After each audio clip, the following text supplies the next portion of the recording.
stream button for it to work.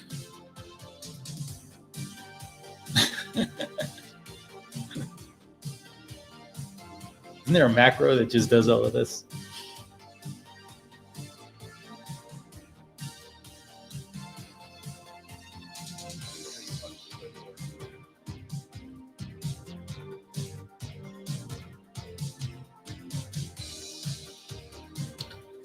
Be there in just one sec, everyone. We're just getting all set up here.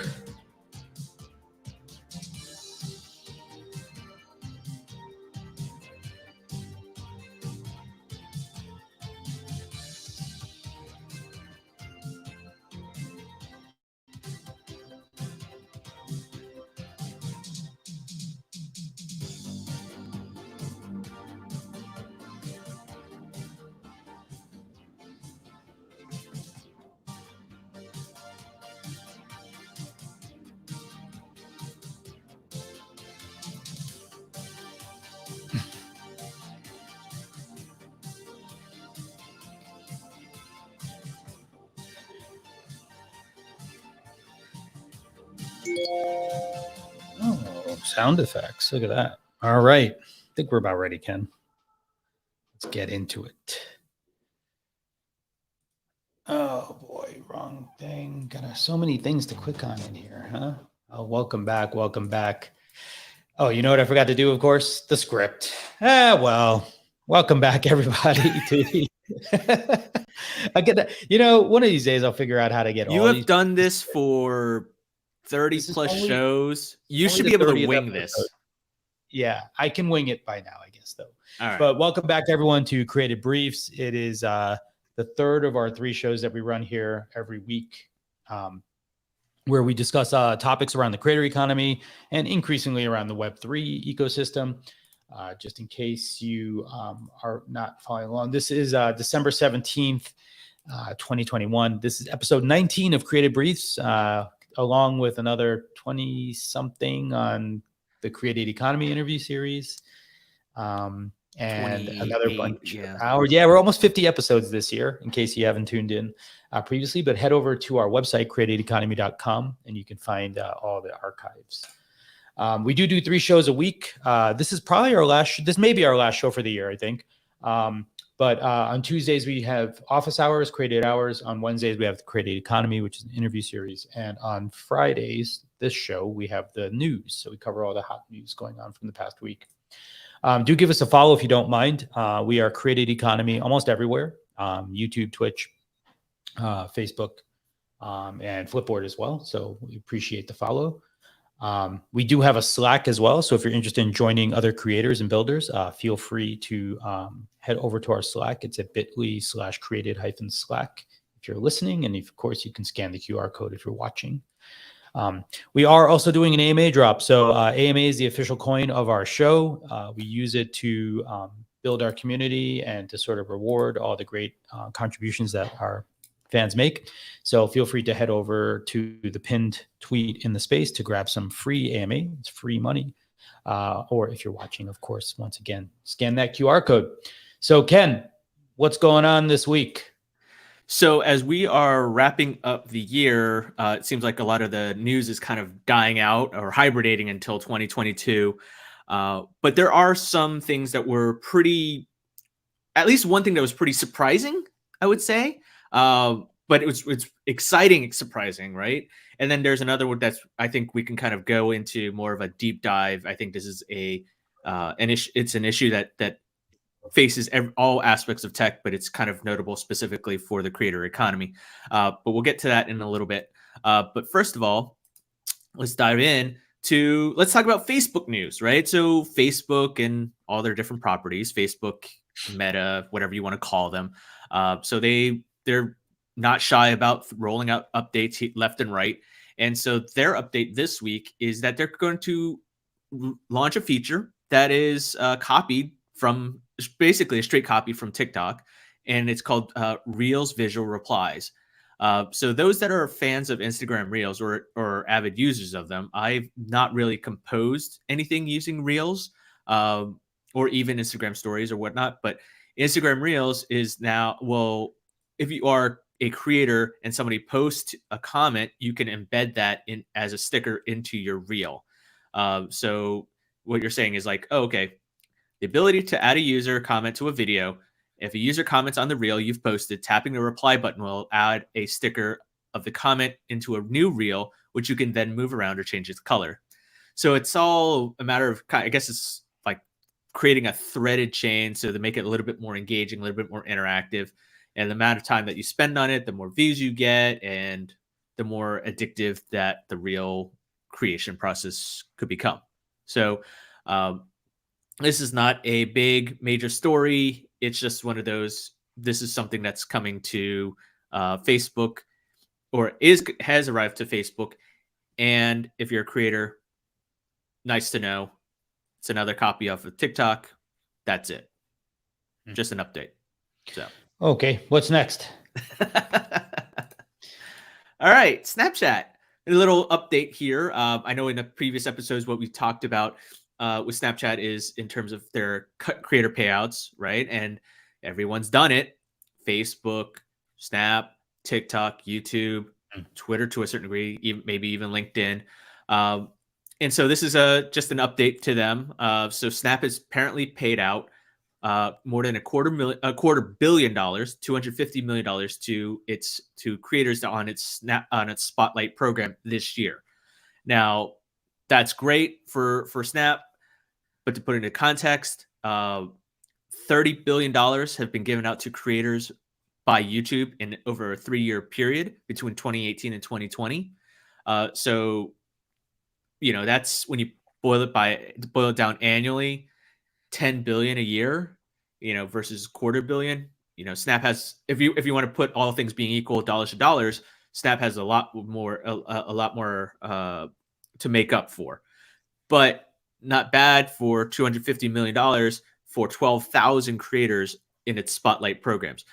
Now, there's obviously been a lot of shakeup in terms of Snap, in terms of how Snap pays its creators. At one point they would pay up to $1 million a day for Spotlight creations, but then they kind of pulled that back, I think, at the beginning of Q3, and then it just became very wish-washy and unknown. So, look, I think if they can, if Snap is is continually doing that and supporting creators, good on them. I don't know if you can necessarily do a straight comparison because one platform is obviously way bigger than the other, but it's an interesting benchmark for Snap. I mean, Greg, how would you stack up $250 million for creators? Would that be a good thing in your opinion? Look, I think every dollar that a creator can make is a good thing. We've sort of riffed on this in the past. I think, this is sort of like these are either like patchwork things, right? To sort of reconcile for the fact that they're not rewarding creators well enough, right? Or these are defensive things where they are paying creators to hopefully keep them locked into the platform. I don't think, it in no circumstances is sort of out of the goodness of their heart, right? Now you compare this to like a YouTube just has a straight up revenue share and they're like, great, we make billions of dollars, you make billions of dollars, right? And YouTube just pays out a ton of money. All these other platforms are sort of like catching up to this idea that creators should be earning revenue directly from the platform, and so I'm glad it's happening. It's I think a fundamental flaw sort of in the business model. They should just open it up and say like, great, we're just going to move to a participation model and like what we can monetize. And they need to figure out how they want to monetize. But in doing so, they would have, I wouldn't say necessarily a fair thing, but they would be at least, table stakes, right? If we're looking at Facebook copying features, why isn't anyone copying a monetization model? And I guess they're copying like the bad monetization version, the bad models, not the good ones. Yeah, no, and you're right. I think there's obviously different angles to point of views to look at it because on one hand, YouTube has this big, massive war chest. It's owned by Google, right? So it's this money making machine. Snap is a money making machine, but it's hasn't been around as long as YouTube. Doesn't necessarily have that ad business model as YouTube has. So, all things being equal, great. This is a good opportunity for Snap. It's showing that they're $250 million is not something to say, oh, that's pocket change.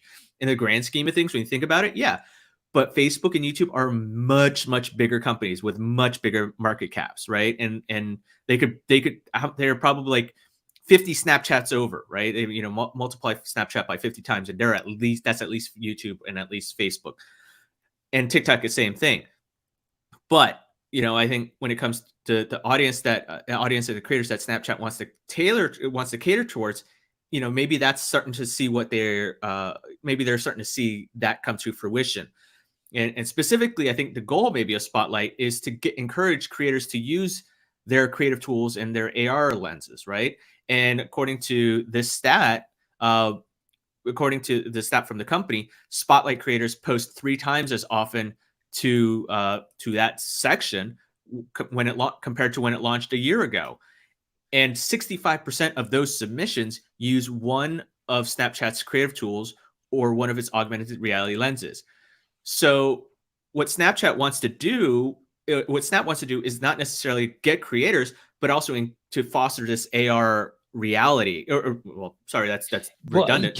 Well, that's a great point, actually. But like, you would think, like, why not actually incentivize that specific behavior, right? Mm-hmm. Like, I think they are in normal. I think normally they are. No, they are normal, but I guess AR. well, maybe hopefully there's something going on behind the scenes, right? Because like, it would be great. Like, Snap has a potential advantage, right? Like, in a quote unquote metaverse oriented world, right? Like, where, they were the originators of like this really great AR technology or application, I guess, right? If they could start to apply that more broadly, I think they could win a lot of people maybe who turned away from Snap, over time. And it'd be great to see them do like an AR fund instead.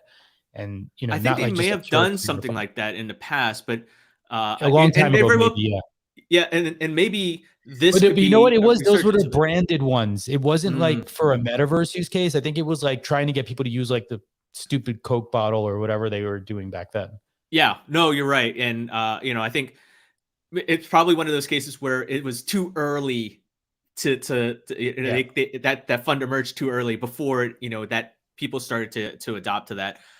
So look, I think let's look back at what Snap Spotlight is a year from now, assuming that it is happening in by the end of next year. That 250 million are we going to see that double or triple or what? And worth paying attention to. So all right. Speaking of Snap, let's dive into its competitor, Instagram. Look, again, this is very similar to what I was saying at the very beginning of the show. It's not a big major update. It's just that according to sources that tell CNBC that Instagram now has 2 billion monthly active users. So this is an update from, I guess the last public update was in June 2018, where it topped 1 billion MAUs. So 3 years to get to 2 billion, not bad. Compared to, it took them 8 years to get to that first billion. But, with Instagram facing a lot of turmoil and scrutiny from Congress and regulators, and obviously through the Facebook papers, obviously that, it's understood why they don't want to necessarily brag or boast about this type of stuff. However, from the creator economy standpoint, it looks like Instagram is still very much has a very commanding lead in terms of the amount of, audience that people can reach, and it doesn't look like it's going to stop. That growth isn't going to stop anytime soon. So we'll see. I mean, I think it's a nice little update, to see what's going on. But at some point, yes, but yeah, much like Facebook was like impenetrable and quickly somehow now no one wants to be on Facebook. Is it unimaginable that people won't want to be on Instagram? No. Yeah.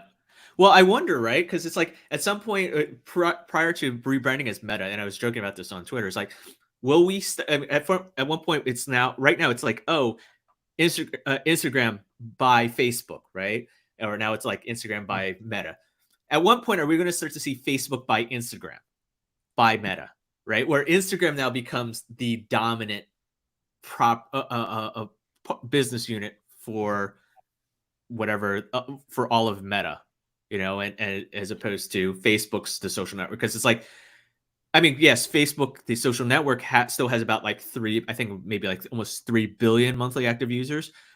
But Instagram at 2 billion, I mean, it's like, at which point do you start to see more of that upheaval? And then Yeah. hypothetically, could Instagram have hit 2 billion had it not been bought by Facebook? Yeah. $4 billion. Well, So, we will see. yeah. Instagram feels like very much in the rearview mirror to me. Yeah. All right. Let's talk about some shopping aspects here. I'm not actually sure how to even pronounce this, but Google's little incubator type of thing, incubator program, launched a new service called Kaya, Q-A-Y-A. I would probably go with Kaya. It's Qaya for anyone who wants to figure out or search for it. Yeah, but it looks like it's a competitor to a Shopify, to an Amazon, to a e-commerce type of store, that's e-commerce platform that's working with creators. Mm-hmm. So let me quickly pull up my notes and here. just for Yeah. reference, Google's what's it called again? 120 Project 120. Is that it? Yes. That's their Area 120. That's Area the incubator. 120. It's this internal kind of incubator at Google where they develop and create tools. They've made a number of different tools over the years, and honestly, I just really haven't seen any of them do anything. Yeah. Well, look, so this is founded by Nathaniel Nadef Haffrey and his team and a bunch of Googlers. So it produces what Kaya does is offers personalized web storefronts that can be linked to a creator's YouTube merch shelf, as well as Google Shopping. Oh, interesting. So it directly connects. So it's like yes. It's an internal Shopify. Shopify within Google. Internal Shopify. Got you. Yeah. This seems like it also, I guess, competes with like Gemma and some of these other services, even Cameo potentially, I guess, right? For monetizing. But it kind of makes sense more from the Google side versus opening like more of like an open ecosystem. But I guess with Google, you can open it. It'll eventually be open to other integration platforms as well. So you can store up to 1,000 products on your storefront. You can host up to 1,000 products per storefront. You'll get a customizable URL, and you can share your link to other online profiles. It integrates with Google Pay as well as offering subscription, tipping, and one-time payments. It's free to use, but monetization is managed on a quote transactional basis. Who the hell knows what that means? It's in beta right now in the US. And if you're outside the US, you want to take advantage of Kaya, you can sign up on the wait list. Here's where it gets interesting for me, because I think this was like at Google I/O maybe 2 years ago. Executive Bill Reddy got on stage and was talking about the shopping graph, right? This is a, Google has all these different graphs, Facebook has all these different graphs, whatever. So what Google's offering is like, hey, we're going to be able to tap into the World Wide Web and gain access to everything and kind of bring everything together within the search. So what's happening here is with Kaya, my understanding is that you have the storefront. You obviously tap into this wide breadth of Google property technology, such as Google Pay, search, and shopping. Some that may not necessarily be as top of mind. Like, I mean, would you necessarily use Google Pay versus using Stripe or PayPal? Probably not. But, it's that ease of use type of thing. And so you build on using Kaya, and you have the power of the Google technologies behind you to help promote your storefront. And obviously I doubt there would not be any integration with YouTube, and that would be a great boon for YouTubers who want to sell merch. So it looks like a nice product. And it looks pretty well executed, honestly, but it still suffers like from like the classic. I don't know why Google products never go anywhere, right? Like most of these things just sit on the sidelines. They don't seem to, at least they're not making like massive Wave and Google Plus style level investments, right? Oh, God, no. To make these things come up, or it doesn't seem that way at least, right? But I think the interesting challenge is like, why when you own YouTube, right, and you create a storefront product, like why doesn't everyone like have it, right? And my guess is that there's still sort of we were talking about this, I think, on our show Tuesday when we were reflecting on the year, is that I feel like not everyone's still ready for half these things, right?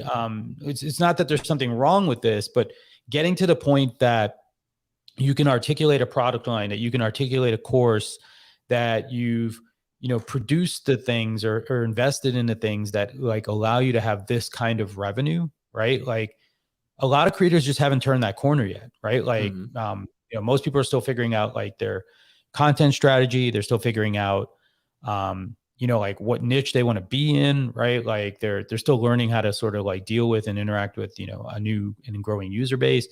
And so I think for, to the extent that the emergent class of creators is likely still a class that is more informed about business than less informed, right? Like AKA I'm choosing it actively as a business or as a career. I think this may work.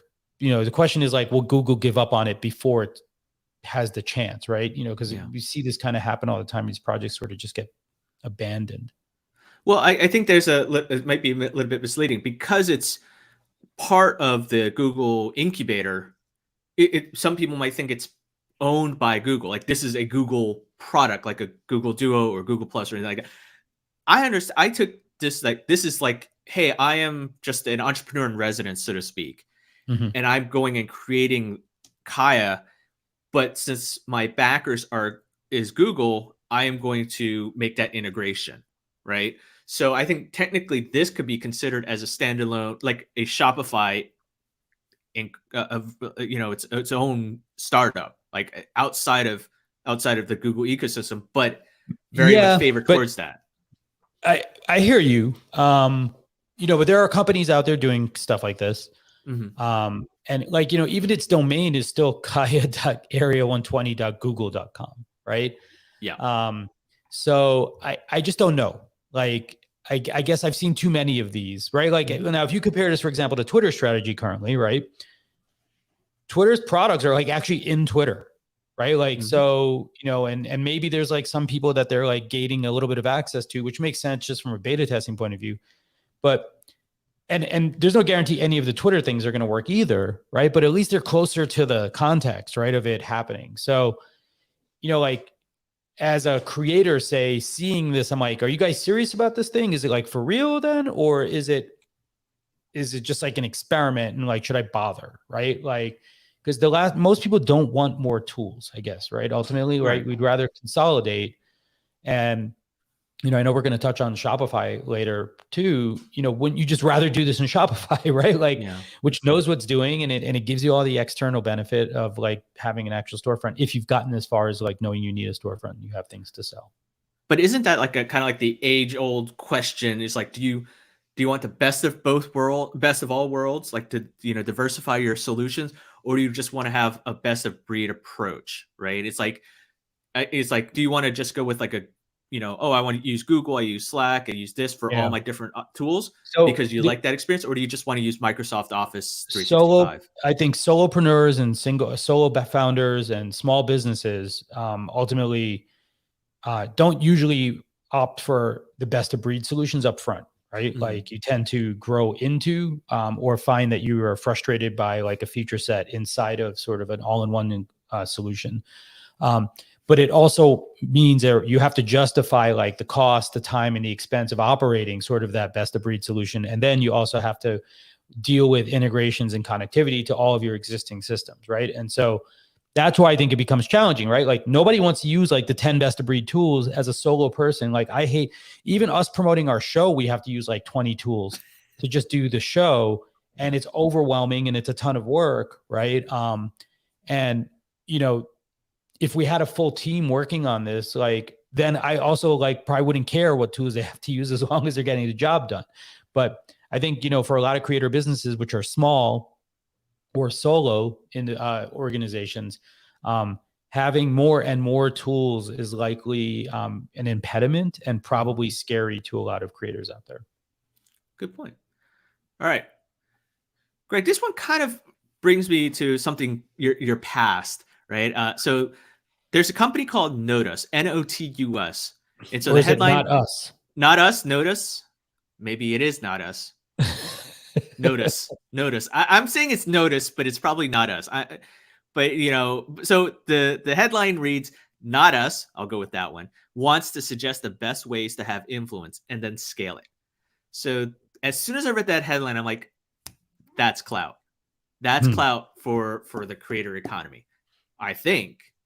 Then I further read down this article, and it kind of didn't really seem like it, but it almost is. So it's a little bit of yes and no. So the gist here is, and I believe they're taking it more from the brand side and the business side of things, where you can use this service, not us, note us, whatever, and it will help you find influencers based on specific specific signals, right? So they will use things like public speaking, looks at somebody's like, for example, if I want to, it would say, hey Greg, let's look at the interaction with Greg's fans and followers, looks at the retweets, mentions, likes, replies, and more on Twitter. And then there's an algorithm that produces, quote, a list of trending voices that brands can use to explore and filter. So it's a way to generate a list of influencers or people with influence, to say, hey, this is who you should reach out to because of your criteria for saying, hey, this is great, whatever. They're great at entrepreneurs or at being an entrepreneur, or great at business, or whatever. So it gives me a little bit of a clout vibe to it.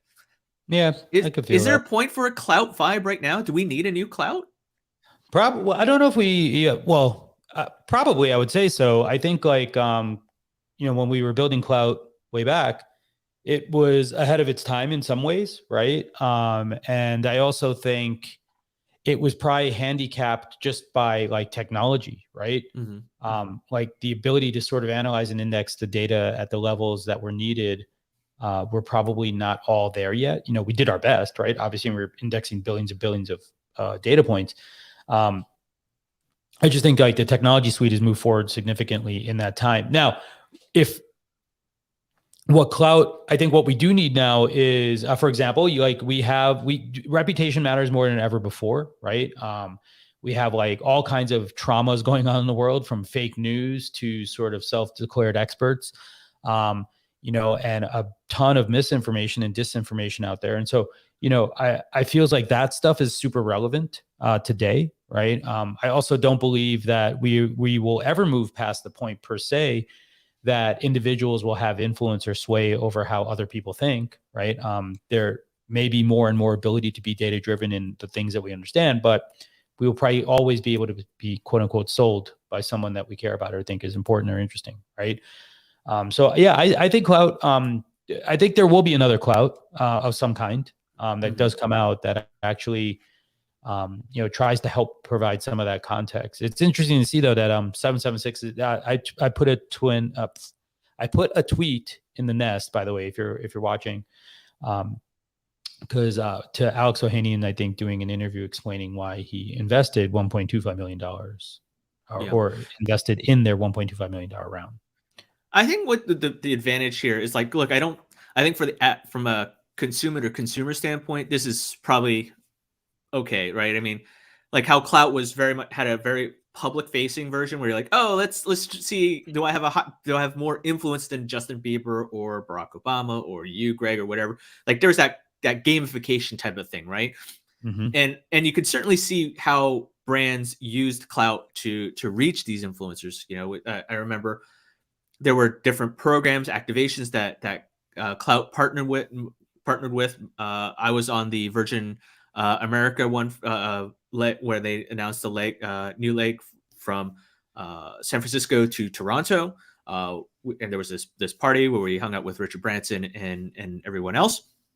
So I can see for not us, this is where the advantage is, because I think what we've talked about on the show in the past in terms of how brand opportunities are important to creators to monetize, that's like a big part of how they make money. This could be an opportunity on the reverse, right? Because on one hand, it's like there's a lot of hustle from the creators to get these brand sponsorships. But what if the reverse, like brands want to like, I want to find somebody who can who can really promote our new phone, promote our new line of menswear or whatever. Like they're going to need to find these people, and there's a huge market. There's a huge group of creators. So it's like, how do you pick the pieces, and how do you find evaluate them in a statistical manner? And maybe this is that tool that can help filter people out, perhaps. So I mean, from the enterprise we'll side, see. I mean, look, there's going to be 1,000 takes at this. I don't Oh, yeah. I don't know that anyone's going to win here. Yeah. All right. So Greg, you love NFTs. I have NFTs. Would you mint and would you sell your NFTs on Shopify? So we tweeted about this yesterday because I this is a very surprising move, I would say. Just from a timing point of view, not because I didn't think it makes sense, happen. but timing makes sense. But I thought it would happen later. So I was just actually really happy to see it happen now, right? I think this adds a lot of sort of validation to sort of the space and the movement and the things that are happening with NFTs. I think it also provides, when we talk about certainly we've talked about this, but when I think about the challenges that Web3 has, and it was sort of in like a Twitter fight with someone about this earlier this week, I ultimately think it's a societal change in how we perceive things. And so the UI UX of the entire space, not like of specific tools, needs to improve to make it more accessible, right? And I think things like a Shopify entering the world not only makes it accessible, but also creates like the space for products to be sold through, right? Like, so they will figure out like how to help bridge people into sort of the crypto economies, right? And then they also can provide the products and a sense of safety, I would imagine, to a lot of consumers in the purchasing process. So this is just, I think, a great move on their part, to sort of embrace this earlier. It really makes sense if you think about it, though, like digital arts and products and goods, et cetera. Like, the NFT to some extent, one function is as a receipt, right? It's also a delivery mechanism for artwork or for other kinds of projects, data, et cetera, right? Why shouldn't you sell it this way? Right? Like, I mean, and I also think like to a company who maybe is diversifying their product line or diversifying their revenue streams, having all your revenue recognized and reconciled in one place is actually a very powerful concept, right? Because today, if you were to have to set up a wallet to then capture like sort of crypto purchases, you have a whole bunch of other work that you have to do to sort of like convert that to fiat if you're using it to say pay for your products or grow your business. I haven't seen how all this is implemented behind the scenes, but it will be very interesting to see if they're sort of able to also help with like the tax side, funds transfer and all the other bits and pieces as well. Shopify is a massive behemoth. So like them having this is like, it's just incredible, right? Because tons and tons of small individuals sell things, right? And I actually think this is probably even a threat to like something like Gumroad, right? Like where they were previously selling digital goods. I think like now you could say like, great, like we could just use Shopify to do that because I'm also going to sell my merch here. Or whatever it may be, right? Yeah, no, you're right, and that's the point I was going to make. I think you look at like an OpenSea, you look at all these an OpenSea competitors. Right now, those are very much hardcore NFTs, right? And I think with Shopify, it's blending the offline and the online together because some people may have like. And we're talking about like, okay, creators will have like, okay, they have their traditional merch, right? Like, oh, buy my t-shirt, blah, blah, blah. But what about the small businesses, right? Those that are or artists like, hey, you want to buy an actual illustration or painting that I did, like something you can physically hang up onto your wall. But then you can, but what if you want to sell that as an NFT itself, right? It's like on one hand, one could go for way more than the other. Or it's like you want to build a community. So, but right now you don't. If you without this Shopify integration with this Shopify opportunity, you might have to do in two separate places, and you lose people. You lose potential transactions and sales. This kind of brings it all together. Now, this is not a full launch by any means. this is No, a sure. beta. I mean, And it's a yeah, US only thing, and you have to apply to get into it, and you probably yep, need a store with a certain amount of volume before they're going to bother worrying about you. yep. Well, Um, you can be a brand, artist, or creator. You have to be enrolled. You have to be a US based merchant. You have to, in Shopify Plus. So that's something to. I mean, that's largely the biggest thing. One thing that as soon as Toby, the CEO, tweeted this out, somebody that was one of the employees that worked on the crypto side tweeted out that this is going. They're trying to be blockchain agnostic, so they'll work with any blockchain, yeah. Ethereum, and all these other things. So it doesn't. So they're going to be pretty open. I think they want to be like the Switzerland of NFTs. So they'll take everybody. So that'd be very interesting to hear. So we actually have some question or some speakers lined up from Twitter Spaces, and we'll give this a shot. Let's start with Chifo. Let's see, Chifo. Hello, Sheffo. My apologies, Sheffo. How's it going? Oh, fine, thank you. No apologies necessary. I'm just enjoying the conversation. I actually began the application process, or I should say, I intended to do the application process, and then I was reading about like some of the entire requirements. But yeah, I put my name in. Don't worry about it. I mean, I put it in, but I mean, it's something that we're trying to figure out, like kind of how, we're not afraid of some of the centralized crypto opportunities, just because, a lot of times we're going to be talking about like a recipe. We're doing a cookie drop recipe, for example, and like that's not DeFi, and so it's a little less scary to put it in certain different places. And then obviously, brands like us, there's merch and just like easy to wrap your mind around stuff. So we're tell us a bit about like what the cookie box is. Yeah, exactly. Like that's our first kind of jump into the recipes.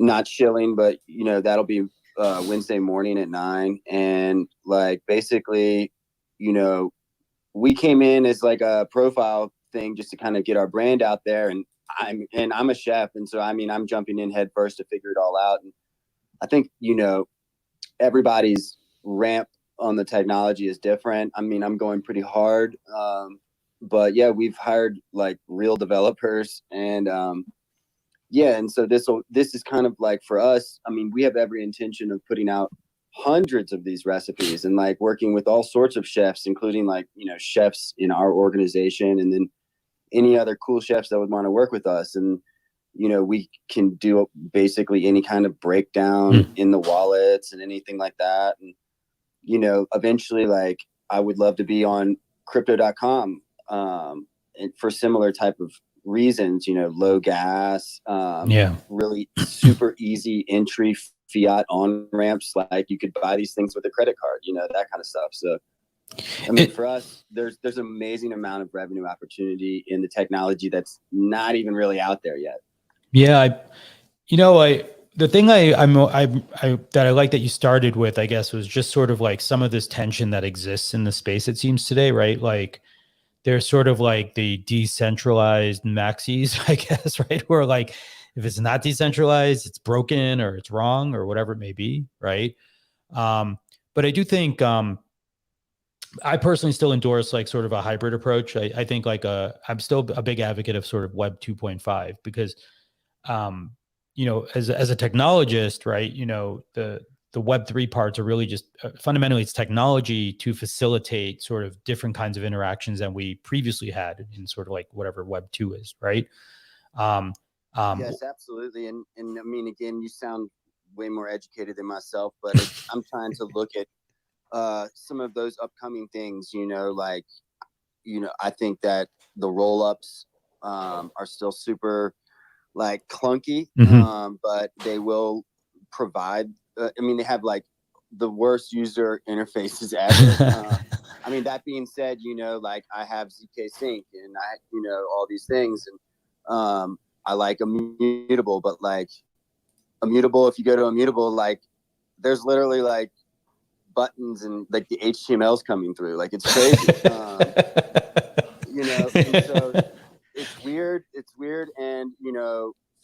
reason, you know, we still love Ethereum, but Yeah. like our profile pics are ridiculously expensive. And it's ridiculous. You know, I'd have to offer like high fives with Thomas Keller to get people to be buying these things, you know? And, Right. and so again, that kind of goes to the recipe thing. You know, these are going to be on Polygon. They're going to be 2-matic. It's like anybody could go buy them. They're like smart enough to bridge, you know? Right. So, Right. I mean, I think honestly, someone should just make like a massive like marketing and just like a messaging campaign, a PSA for getting people on Polygon. And that's not a shill for Polygon, but I mean, honestly, I think a lot of newbies and things like that, like it's just going to be the easiest thing, especially for creators as well. And like Solana is super interesting, but I would have to hire an entire different dev team. Right. You know, and Solana is awesome, but like they get a lot of pushback in the community, which I actually kind of agree with. So yeah, I mean, we're still trying to figure it out ourselves as a project, and it's like guys like yourself and spaces like this that really help. So thank you. Well, we appreciate Cool. that. Thank you. Thanks. All right. You want to take another one? Why don't we have a couple, like a bit of time just for one more? Why don't we open it up to Seam? I believe Seam, are you there? See, got 100 on that, so I think you did it right. Woohoo! Oh, hold on. Wait. I added you as a speaker. They have to switch to a different server when you become a speaker, so it takes a second. You figure Twitter would have be able to do that, but well, maybe Seam can't join right now, but we go. Oh, there we go. Seam, are you there? Thanks, guys. I got rugged all of a sudden. I don't know what happened. Who does that? How's it going? What do you have to say? Well, I'm actually not so surprised about Shopify's move. I think ever since Square went to block, we've been seeing a lot of companies recently get into the whole NFT space. Right. I'm particularly looking for. There's a TikToker, and I'll send it to you guys later. Maybe we can put it up as a pinned tweet. But she's looking at for example, what is the 3.0 version or blockchain version of Spotify? And I love where everything is going in some direction, right? But I'm also concerned with acquisitions, as maybe you guys touched on before I came in, but with Nike's acquisition of Artifact. Wait! Don't jump the gun. That was our next article. Yeah, that's our next story. We haven't done it yet. Don't worry. And let me be quiet. No, but please finish your thought if you have a chance.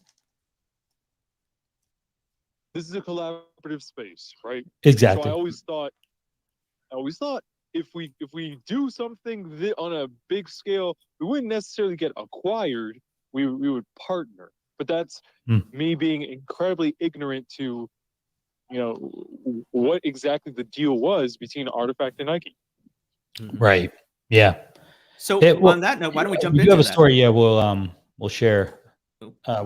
We do this stream and video actually on my startup platform called Zealous. But so sometimes we're talking about things. I've been trying to share as much into the space as I can today as well.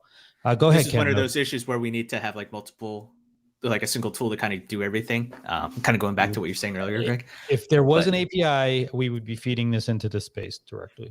All right. So as Seam kind of basically ruined our thunder, so to speak, the break, I guess the second biggest news is, in terms of the Web3 and the creator market, is that Nike has acquired Artifact.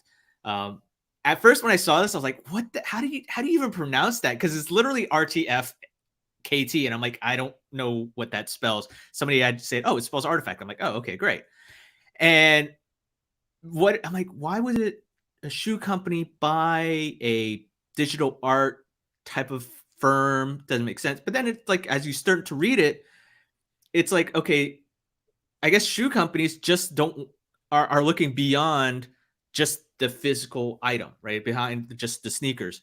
And so, I mean, this is an acquisition. Artifact will still continue, but it's going to be an opportunity to help Nike get into the digital art space likely through NFTs, and also to the metaverse, right? So not only does Nike want to dominate the physical shoe wear side, but it also wants to tap into the virtual and I guess the metaphysical, if you want to get that deep into things. So, I mean, this is kind of a pretty fascinating thing. I mean, we saw Adidas kind of go into the NFT space, but I think this is kind of like where Nike is like, hold my beer, we're going full bore. So if you're like, could we see like if you're in Facebook's Horizon World, whatever, if you're playing in Roblox, if you're playing Fortnite, or anywhere in the metaverse, are we going to start to see branded Nike wear on your avatar, or Of course we are. wherever you are? I mean, right now it's very ambiguous. They're very generic items, apparel, but now this is going to be like, now we're going to start to see more of the real world blend more into the virtual world. I mean, is this a good move for Nike, Greg? I mean, you're a man's apparel fan. This is inevitability. I mean, there's no, it's not even a good move. I mean, I think it's just more of a, table stakes at this point. Yeah. I think like ultimately, this acquisition, there was some interesting chatter about like the right way, wrong way to get into sort of like NFTs, et cetera. I don't know per se that this is the best way, like acquiring everyone who's doing a great thing, maybe to Seam's point. But also we've seen a whole bunch of people just fall on their face. Like Pepsi took a load this week, or was it this week? Yeah, I think for their mic drop thing. I think it's partially because, as brands tend to do, they follow along and try to like emulate what they think is interesting and just basically bastardize it with their version of stuff usually. I think why Nike gets credit, or, the whatever laudits were sort of laid at Nike for this is just sort of like, we're trying to embrace it at some lower level in what's going on in the space. I like Adidas has also gotten a lot of credit. I literally have a tab open to see if I can get the Adidas mint today. So, but I also collect sneakers. So like, it makes sense to me, that I know how sneakerheads are, and I know why they would care about this in a ton of ways.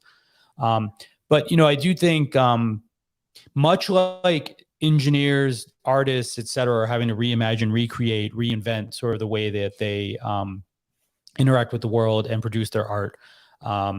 I think brands are going to also have to do that. And that process is usually painful. We've been around long enough to see brands try to suffer their way through being relevant. And usually they still fundamentally misunderstand that being relevant just means by doing good things and being part of the community and not telling it what to do. And so I think like, one of the bigger challenges that brands are probably going to have as we move into sort of this, next phase of things is that as the community becomes more empowered, has more of a voice, and has more, impact in sort of making decisions, I don't know how brands are going to adopt those principles per se, right? Just for context, for imagine like my last company, Shoot, we were a user-generated content platform, help brands curate, user-generated content from their fans and work with their fans, did rights management, all that stuff. But they never really wanted to listen to what the fans were saying in the media we were collecting. They just sort of wanted to pin it up on a wall, right? And inverting your organization to sort of be more customer-led is a thing that startups tend to preach often, but you don't hear it as often. From the brands just have a different modality. They're a larger scale, usually, or essentially the large brands for sure. So I think there's an opportunity to reinvent here. There's going to be a lot of strategies, to Seam's point. I think some people will be acquired, and there will be lots of roll-ups of sort of groups and organizations that are creating a lot of value here. That is only going to get you so far though, right? Like every day there's new innovation. There's new interpretations of how to do this stuff. So yeah, I do see Ben here. Ben usually has some good thoughts. If he wants to come up, feel free to raise your hand, Ben. Yeah, Ben Metcalf is a dear friend, VC, and also he's behind a new startup. Mnemonic. Was Mnemonic? Yeah, NFT and analysis, I guess, or kind of, I don't know. I'm probably butchering it. It's very cool. Greg, but Greg, you're talking about like the sneakerhead generation. Like that's actually a big market, right? And like, yeah, you're starting to see more.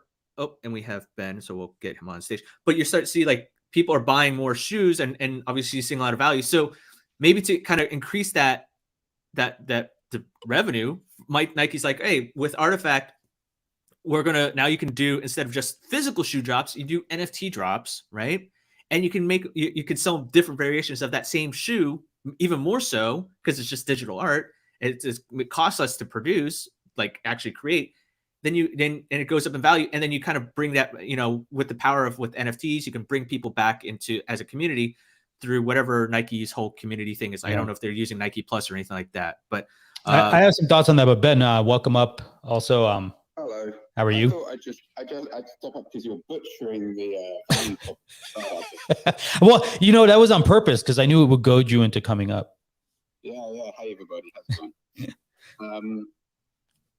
We begin. I don't want to talk about my startup, although it's awesome. No, please, actually, because it's a very important tool in the ecosystem. So at least give everyone the 2-second version of it. All right. Well, the 2-second version is we ingest and have ingested every NFT, every piece of metadata, and every transaction that has ever happened from block zero of every NFT on Ethereum, and very soon practically every other chain.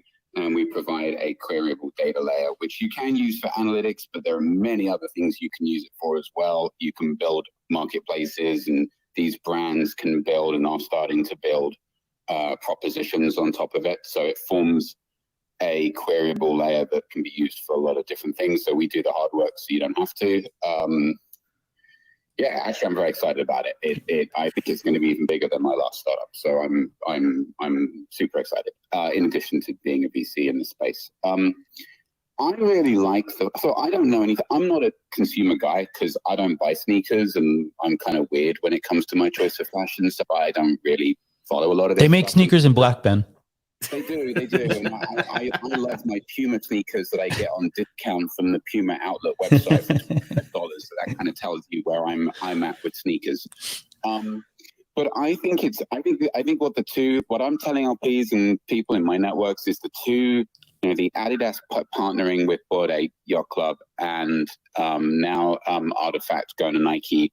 I think this just confirms, if people are looking for inflection points, that the notion that brands are going to ultimately sell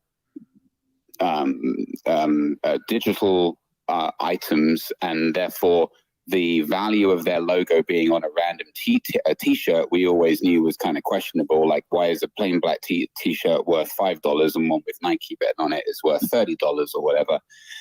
The fact that this is going to go on digital items, which obviously costs nothing to produce, and therefore the value is created just from the association of a logo, is absolutely now going to happen. I think we all probably guessed it, but if people were looking for the inflection point, these two announcements this week, I think, put any kind of people on the periphery, or people who like me don't get it otherwise.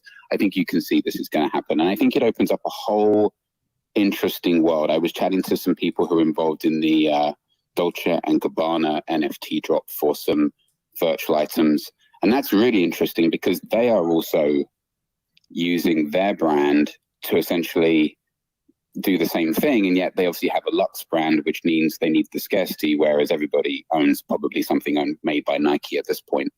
And so it's interesting to also see how brands, and I'll shut up in a second here, how brands at different points in the Lux scale where they want greater scarcity are going to participate in this without devaluing their brand. Obviously, the Nike sneakers, the expensive ones, are scarce, which is why they held value, whereas me going and buying a $20 pair of Nikes out of the outlet store and no one cares. But how are these brands going to deal with scarcity? And the fact that there is some scarcity built into the system is probably the thing, in my opinion, that has pushed them into being happy to do this, as opposed to in the past when there wasn't the scarcity component. Yeah, absolutely. Well, and Ken had pointed out this thing earlier also, Ben, and I'm sure you've seen StockX and the secondary sales market, for example. There's a few problems in the sneaker world that I think apply in generally to luxury goods as well. Obviously, sort of authenticity has been one challenge, right? There's a lot of fakes and things like that out there. There's always been the secondary problem, and I've always wondered this. Nike never participated in the secondary sales, which is actually a tremendous opportunity still for them, even if it was just for a verification role or something else. But there's still stuff there. But then obviously, the metaverse and all of the sort of virtual renditions of your physical goods, maybe that you purchase, or like for purely virtual goods that maybe manifest in as physical goods secondarily, I think is another huge space for them. And I think you're absolutely right that because everything can be limited edition essentially, and everything can be numbered, it gives them a fantastic way to sort of do a lot of crazy things now. And to your point, Greg, that crazy thing is like, I think right now, I think there's, in any case, there's always like, oh, what if you could, Nike did this with, the celebrity or paired up with, had this built that Back to the Future shoe, right? It's like before, realistically, that might not have been possible. Obviously that the Back to the Future, the laceless shoes is now a reality. But had that not been a reality, it's like, oh, well, here's what it would have looked like as digital art, and you can own it. Right. And so there's a lot more creativity that Nike can put into shoes that may never physically exist, but that people are clamoring for. Right. It's like, what if Captain America had Nike shoes on during the Avengers? Right. What would that have looked like? And then you could certainly have marketed that. Well, very well could, but some people may be asking for it. Not me, but I'm just saying, it's like, what if, a lot of these what ifs could have, that could be like, oh, now let's see what they actually look like, and they can auction them off as limited items or limited run NFTs for people, and kind of bringing it back to that. Yeah. And I also think the opportunity to collaborate goes up significantly, right? So, yep.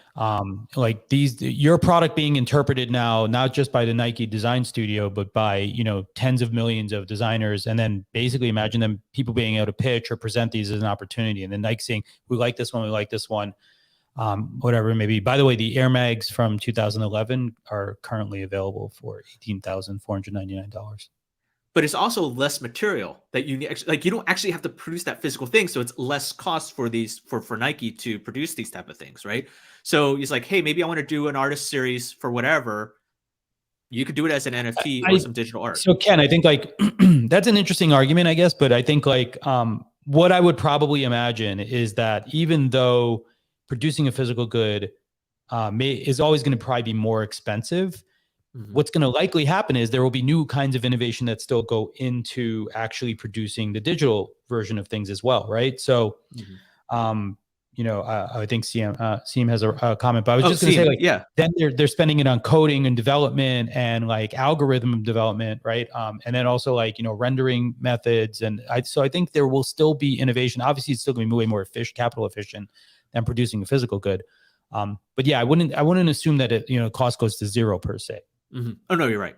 Seam, what's up? Yeah, 100%.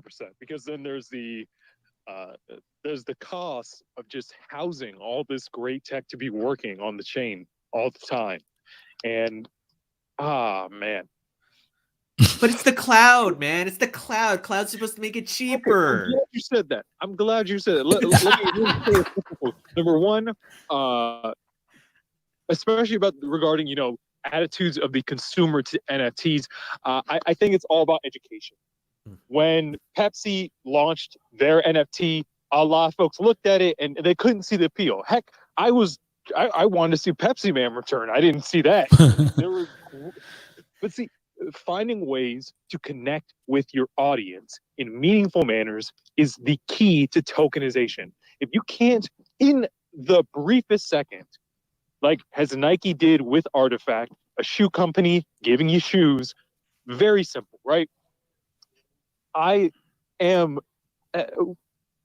extremely bullish on how our technology is going to enable us for social experiences, as Meta kind of puts it out there. But I'm a gamer.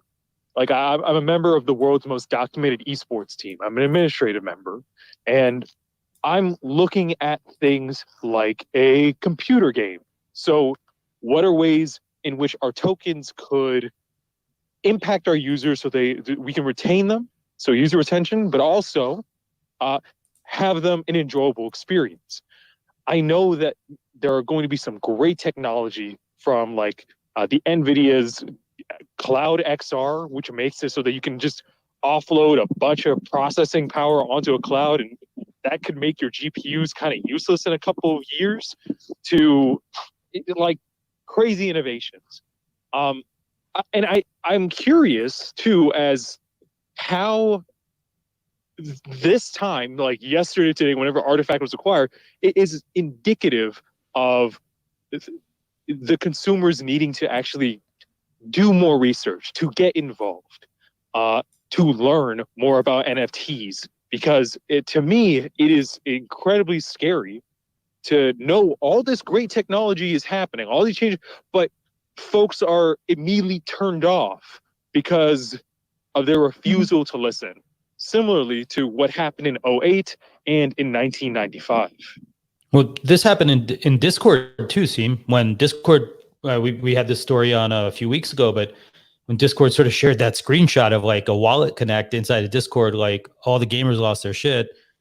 But part of that was just their rejection of like the opportunity to presence of scams, right? Like, amongst other factors. But I think it's just interesting. Yeah, we're gonna obviously have to move past this.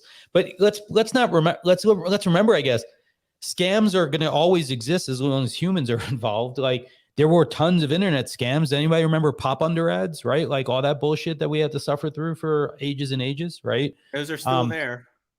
What? Those are still there. But you still have this stuff happening, right? Like, so like we're never going to really completely elude all that behavior. But I do think some of the early trappings of the crypto world maybe still are leaving a bad taste for many people. And obviously all the rug pulls that have happened just don't help, right? But there's been a lot of positive movement for sure. And I don't think that I think we're making progress. Let's put it that way. Yeah. Well, we are at time, and as always, we didn't get to most of our stories here, but I think there's a lot of news around NFTs that we'll certainly be talking about in future episodes here. But so Ken, just to share, next year we will have a new show with a couple of our former regulars, which will be like our Web3 community show. So I see Arnold in the audience here in the studio, and I know Abhinav is going to do it, and maybe you'll be able to join as well. I think we'll probably do it on Tuesdays, but we'll try to be here to support folks who are onboarding as well into the process and cover some more of the news from the Web3 side of things. Just to wrap up though, before we go, tune in next year. We already are booked. We have the folks from LinkedIn on January 5th. We have Marina Gilko, the YouTube creator that was just raised money from Slow Ventures, on January 12th. January 19th, Tony, are you still in the audience? He was here before, but he's going to be here talking about diffusion.me. January 26th, we have our friend Abhinav talking about his startup, YourFeed. And then February 2nd, we'll have Joe Fernandez, another friend of ours, coming to talk about some of what he's doing now, as well as sort of where he thinks the world would be if clout still existed. We are still booking actually a few more guests for February, but if you're interested in being on the show, head over to createdeconomy.com/guest list, and you can find out about how to get on the show next year. So Ken, with that, but quick thank yous to Ben for joining us, Shefo for joining us, for Seem for joining us, and Greg, thank you for putting together the show and bringing me in this year. It's been really great. We'll be doing more of these shows next year, obviously, looking to make it bigger and better. And I'm going to be doing some Twitter Spaces next week and the week after, because why not talk to more people? By the way, we didn't announce this, but we are in the Spark program. So for this show, Ken got accepted. There's some other people in there, so we're in that program. And by the way, I'm getting very close to launching what Web3 Discord would look like. So if you are curious about that, shoot me a DM. I'd love to show you an example of what that would feel like. It'll be Cool. NFT based to start with, and you can launch a new community on the blockchain on top of any NFT. So feel free to pop me a note. We'd love to chat. So with that, everyone, we will see you soon. Have a great holiday, Christmas, New Year, whatever you may be celebrating. We look forward to it, and we will be back next year with an all new format, branding, all the stuff. We're working on all these things behind the scenes, but we're looking forward to telling you. Bye, everybody. Alrighty. See you.